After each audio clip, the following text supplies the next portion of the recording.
नमस्कार मैत्रिणींनो. आज पाहूयात भाग 2. पूजा रूममध्ये आली आणि शांत बसून राहिली. ती पूर्णपणे तुटून गेली होती.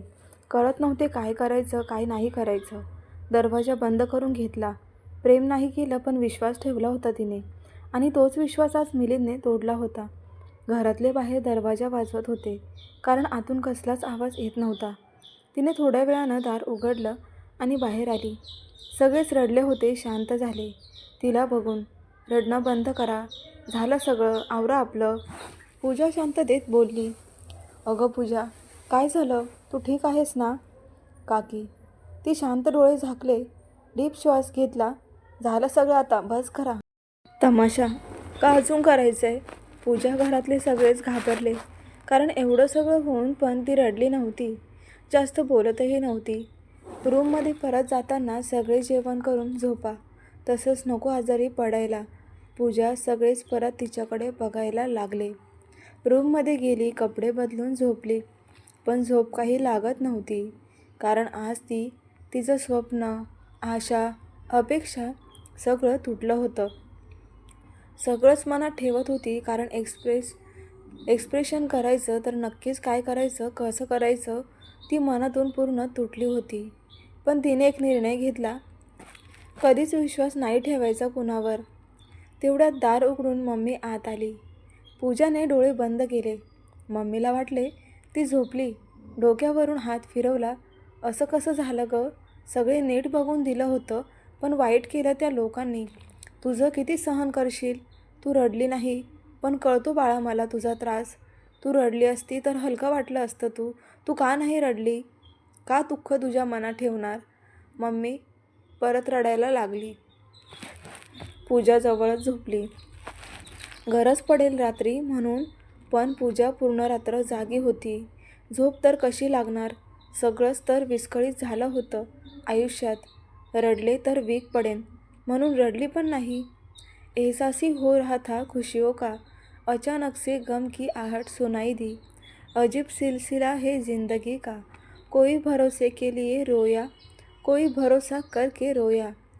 सोनाली पहाटे कधी तर तिला झोप लागली. 7ला उठली. सगळे शांत होते. कोणी कोणाशी बोलत नव्हतं. पूजाने तिचे काम आवरले आणि रूममध्ये जाऊन तिचं काम करत होती. सगळे दिवस कोण कोणाशी बोलत नव्हते. रात्री मी उद्या परत जाते. माझ्या सुट्ट्या संपल्याय.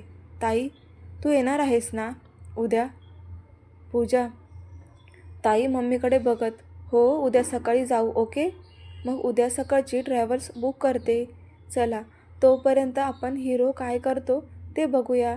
देशमुख. एक आलिशान विला, एकत्रच फॅमिली.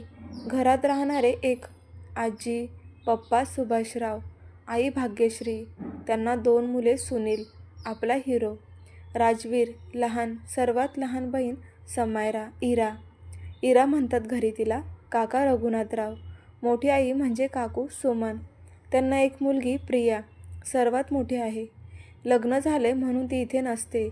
आणि एक मुलगा करणवीर. करण आणि राज दोघे एकच वयाचे असतात. चॉकलेट बॉय असतात. आत्या असते, तिला पण एक मुलगा आणि एक मुलगी असते. त्यांना पुढे घेईन स्टोरीमध्ये, आत्ता नको. आज इकडे पण गडबड चालू असते, कारण आज त्यांच्या कंपनीला 35 वर्ष पूर्ण झाले असतात. आणि आज सुभाषराव आणि रघुनाथराव रिटायरमेंट घेणार असतात. आणि सगळा बिझनेस सुनील सांभाळणार असतो. आणि नंतर करण आणि राजचं लास्ट इयर असतं. ते झालं की ते दोघे पण बिझनेस जॉईन करणार असतात. पण सनी बिझनेस मागच्या 8 वर्षांपासून सांभाळत असतो, पण आता पूर्ण जबाबदारी त्याच्यावर देणार असतात. देशमुख यांची बिझनेस म्हणजे factory, hotel and restaurants chain असते. आज सकाळी पूजा असते कंपनीमध्ये आणि इव्हनिंगला पार्टी. सुनीलला सगळे सनी म्हणतात. वय 30, 6 फूट उंची, गव्हाळ रंग, 6 पॅक्स, मस्त बिसेप्स, सिल्की केस. बिझनेस एज्युकेशन लंडनला झालेले, पण राहणार महाराष्ट्रामध्ये, म्हणून घरात सगळेच मराठी बोलत असतात. दिसायला एकदम मॉडेलसारखा. त्याची स्वतःची युनिक स्टाईल, कॉन्फिडन्स, त्याचा ॲटिट्यूड, तेवढेच फॅमिलीला जीवापेक्षा जास्त प्रेम करणारा, तेवढंच सगळ्यांचा लाडका पण खूप स्ट्रिक्ट त्याचा शब्द. फॅमिलीसाठी खूप इम्पॉर्टंट पण प्रेमावर विश्वास नसणारा. पूजा करायला मोठी आई आणि रघुनाथराव बसलेले असतात. सगळेच एकत्रच असतात पण सनीचे कॉल चालू असतात बिझनेसबद्दल. सुनील, थोडा वेळ पूजाकडे पण लक्ष दे. आजी. हो आजी. सनी, करण, राज आणि इरा एकमेकांकडे बघून हसतात. सनी बघतो तसं शांत बसतात. पूजा पूर्ण झाल्यावर सगळे आरती करतात आणि प्रसाद खातात. पण सनी म्हणतो, आई, माझा डाएट आहे, मी नाही खात शिरा. खा ना, एक दिवस खाल्ल्याने काही बिघडत नाही. मोठी आई. हो, आणि असंही शिरा शुगर फ्री आहे, खा तू. आई. बरं आई. सनी. बाकी सगळे गप्पा मारत बसले असतात. पप्पा, काका, करण, राज, इरा, आजी, आई, मोठी आई जेवणाची तयारी करत असतात. लवकर या जेवायला, परत संध्याकाळी पार्टी आहे. सगळे थकून जाल, मग जेवण करून थोडी विश्रांती घ्या. अगं थांब थोडा वेळ. सुभाषराव. अरे उशीर झाला, परत सनी जाईल बाहेर. आणि आज तर एक दिवस दुपारी एकत्र जेवण करू. आजी. नाहीतर काय, रोज बाहेरचं, आज तर थोडा वेळ निवांत आहे. रोज कंपनीशिवाय करमत नाही त्याला. मोठी आई. हो ना ताई, कधी कधी संडेला पण जातो. स्वतःसाठी वेळ पण नाही काढत. आई. चला लवकर सगळे. मोठी आई. सनी बाहेर आहे बघ, फोनवर बोलत गेला. बोलव ना. करण. काका, भाई जेवायला बोलवलंय. आता चल ना, भूक लागली. करण आणि इरा. चल आव. लास्ट कॉल करून. सनी सगळे एकत्र खूप दिवसातून जेवायला बसले असतात. गप्पा चालू असतात. आजीच्या डोळ्यात पाणी येतं. एकत्र घर एवढं आनंदी बघून, पांडुरंगा, शेवटपर्यंत असंच एकत्रच राहू दे रे बाबा. आजी. आजी, असं काय करतेस? सगळे एकत्रच राहणार. डोळ्यात काय पाणी आणते? आज चांगला दिवस आहे ना. सनी. होतं रे बाबा. आजी. सगळे दुपारी थोडी विश्रांती घेऊन संध्याकाळच्या पार्टीला तयार होतात. संध्याकाळी पार्टी हॉटेलमध्ये असते. सगळे बिझनेस पार्टनर, एम्प्लॉईज आणि क्लोज फ्रेंड्स आले असतात. सगळे रेडी होऊन हॉटेलला निघाले. सनी तिकडेच हॉटेलमध्ये तयार होणार असतो, कारण तो आधी जाऊन सगळी अरेंजमेंट्स बघत होता. सगळे पोहोचले. अरे, तू अजून तयार नाही झाला? जा लवकर, तयार हो. काका. हो झालं, आता जाणारच होतो. काका, आलोच मी लगेच.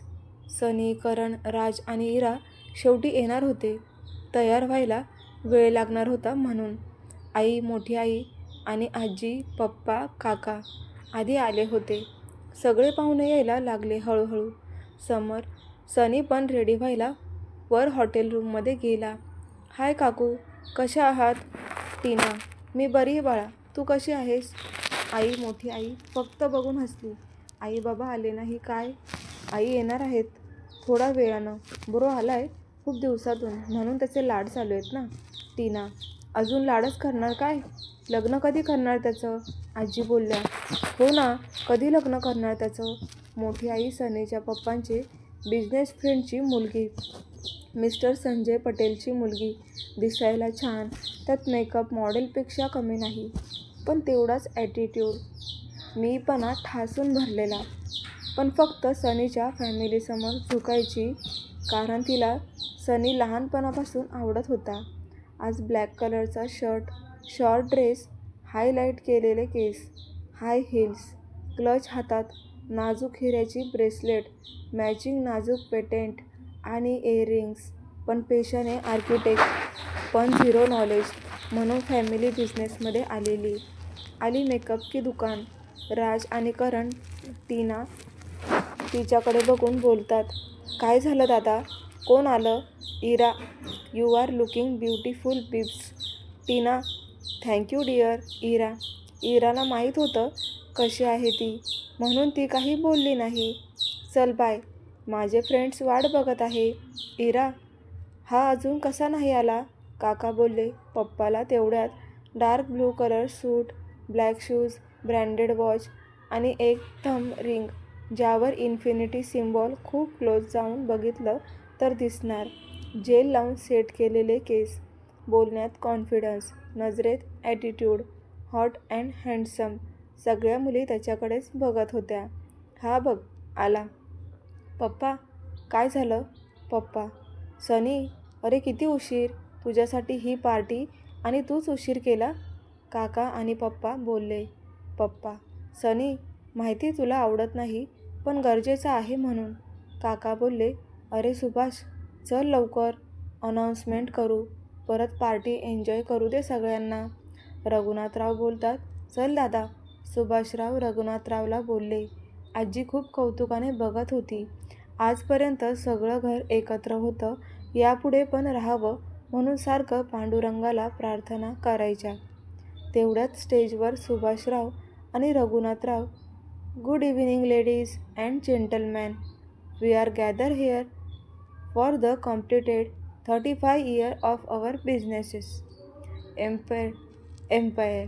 इथे आपण जमले आहोत. पहिले कारण तुम्हाला कळाले असेल. आता दुसरे कारण म्हणजे मी आणि सुभाषराव, आम्ही दोघे आता ऑफिशियल रिटायरमेंट घेणार आहोत.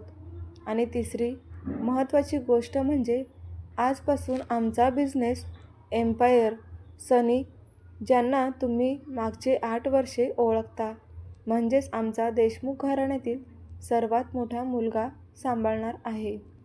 आणि आम्हाला विश्वास आहे तुम्ही सगळे एकत्रच छान काम करून अजून बिझनेस वाढवणार. Raghunathrao enjoy the party. सगळे पार्टी एन्जॉय करत असतात, पण एक जण असतो तो सनीवर लक्ष ठेवत असतो. कॉल करून त्याच्या बॉसला सांगतो, सर आपला प्लॅन मे बी वर्क नाही होत. सनी ड्रिंकला हात पण लावत नाही. समोरचा, इट्स ओके, त्याला पार्टी एन्जॉय करू दे. उद्या बघू. आजचा दिवस शेवटचा एन्जॉय करू दे. Okay boss.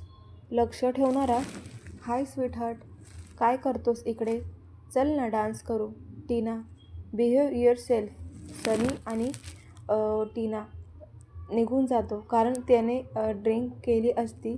सनी ड्रिंक करत नसतो म्हणून त्याला पार्टीमध्ये जास्त थांबायला आवडत नसते. पण करणार काय, पार्टी अटेंड करावी लागत असते. सगळे डान्स करत असतात.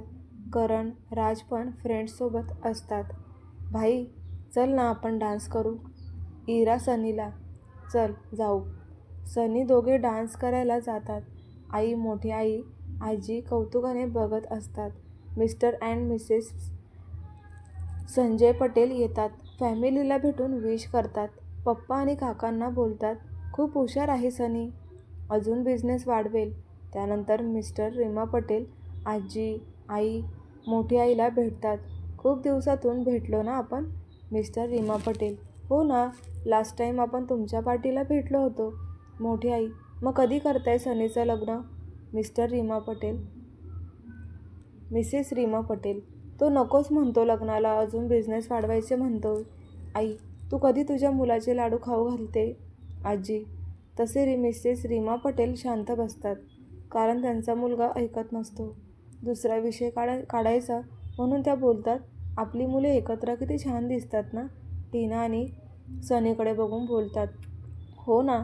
आई आणि मोठी आई, आजी ना ती आवडत नसते, त्या काही बोलत नाही इकडे. टीना पुढे पुढे करत असते, पण सनी तिला भाव देत नसतो, कारण त्याला ती आवडत नसते. पार्टी रात्री उशिरा संपते. सगळे घरी जातात. उद्यापासून नवीन जबाबदारी असते. सनीला रात्री झोप लागत नाही, म्हणून तो त्यांच्या प्रायव्हेट जिममध्ये पुश अप्स करत असतो. एक्सरसाइज आवडत असते म्हणून स्वतःसाठी बनवून घेतली होती. तो खरंच खूप आनंदी असतो. इकडे पूजाची एंगेजमेंट मोडलेली असते. म्हणतात ना, माणसाला जास्त दुःख असले तरी झोप लागत नसते आणि जास्त आनंदी असले तरीही झोप लागतच नसते. तसं आज झालं होतं. इकडे पूजाला पण झोप लागत नव्हती आणि तिकडे सनीला पण. दोघांना काय माहिती उद्यापासून त्यांचं आयुष्य बदलणार आहे. तर ही होती आजच्या दुसऱ्या भागाची कथा. प्रेक्षकांनो, कशी वाटली मला कमेंट करून नक्की कळवा. याचा पुढचा भाग अजूनच जबरदस्त असणार आहे. त्यामुळे आत्ताच चॅनलला सबस्क्राईब करा आणि मला प्लीज सपोर्ट करा. तुम्ही मागच्या कथेला पण खूप छान असा रिस्पॉन्स दिला होता. आत्ताही देतील